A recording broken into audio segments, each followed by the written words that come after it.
siku ya leo. Asante sana. Mheshimiwa Rais, nataka nichukue nafasi hii kwa niaba ya wizara kukushukuru sana kwa kukubali kuwa hapa na sisi kusundua huu mpango wa nyota katika North Rift.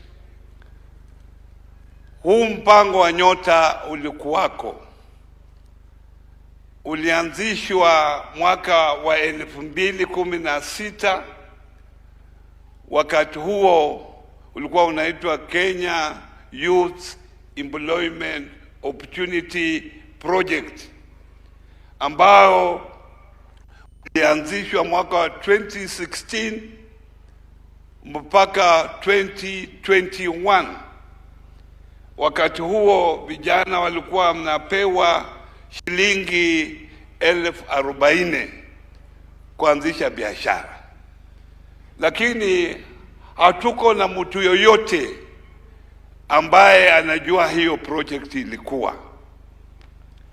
Kwa sababu ya mpango yako mzuri, wakati ulichukua uongozi wa nchi hii, ukasema, ukapanga kwa maoni yako kuona ya kwamba tuwe na project ya nyota ambayo kila ward itakuwa na vijana 70 ambao watafaidika katika nyota project.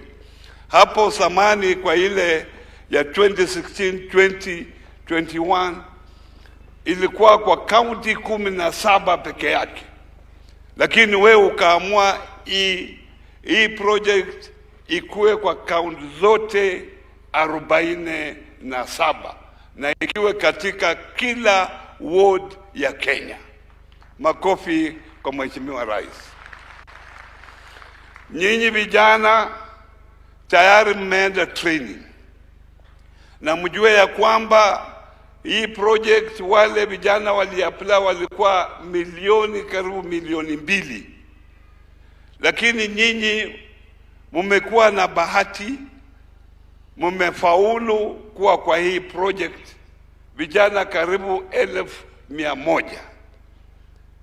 Hiyo ni bahati ya Mwenyezi Mungu ambayo nyinyi mchukue hiyo nafasi ya kufanya biashara vile mumefundishwa na muendeleshe. Miaka zijazo tutakuwa na mamilionea na mabilionea kutoka kwa nyinyi wananchi, kama nyinyi mtakuwa na bidii vile rais amesema, mmejituma, lakini paka muwe na bidii. Bidii ni kitu ya maana.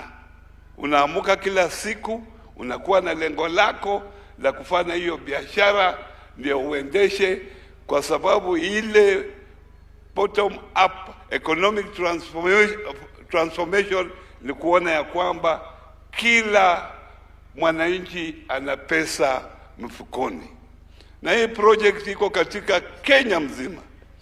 Kwa hivyo Rais, tunakushukuru kwa hii project. Ni maoni yetu katika wizara kuona ya kwamba hata mwaka ujao wale vijana ambao hawakupatika nao wapaatike mwaka ujao na waendeleshe katika hii project.